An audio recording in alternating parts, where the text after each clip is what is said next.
the complete timeline of Star Wars Legends. Part 1. The Beginning. 13 billion years before the events of the Skywalker Saga, the universe sprung into existence in an event known as the Big Bang. The universe was still extraordinarily hot, but gradually cooled as it expanded into the void of nothingness. Stars and galaxies began to form out of the cosmic inferno, and eventually the first planets appeared.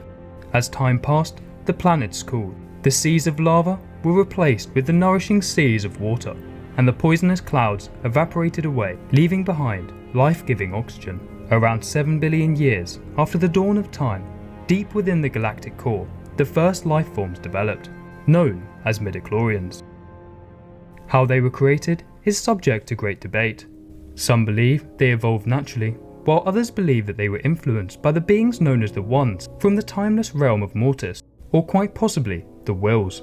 Under the influence of the Force, the Midi-Chlorians spread from their homeworld, seeding the first forms of primitive life across the galaxy.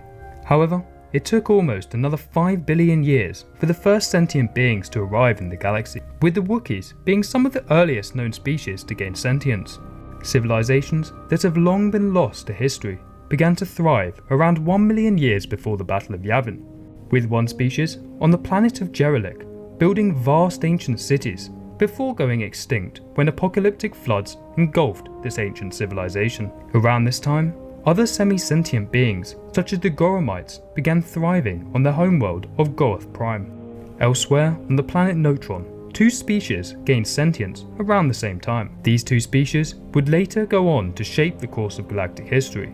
However, 200,000 years before the Battle of Yavin, the tribal ancestors of the Mandalorians, the Tang, and the primitive ancestors of humanity, the Zell, were locked in a perpetual war for dominance over their homeworld. During this interspecies war, a supervolcano would erupt, and the Tang developed a warrior-like culture, naming themselves the Dawerda Verda, or Warriors of the Shadow. The Tang believed that the volcanic eruption had been a foreshadowing of their destiny over the Zell as rulers of Neutron.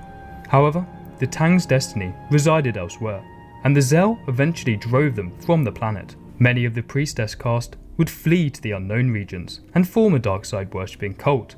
However, the large majority of the Tang travelled to the barren moon world of Rune, and here they would fade into obscurity for almost 200,000 years, until the ascendance of their first great king, Mandalore I. With the Tang now defeated, the 13 nations of Zell united Neutron, and an era of peace enveloped the planet, with the brutal warriors of the Zell slowly evolving into modern humans. However, at this point in time, the Tang and humanity's importance in the galaxy were rather minuscule. Although their story would one day grow in significance, the history of the early galaxy would be shaped by beings of godlike power and advanced species long forgotten by the time of the Republic.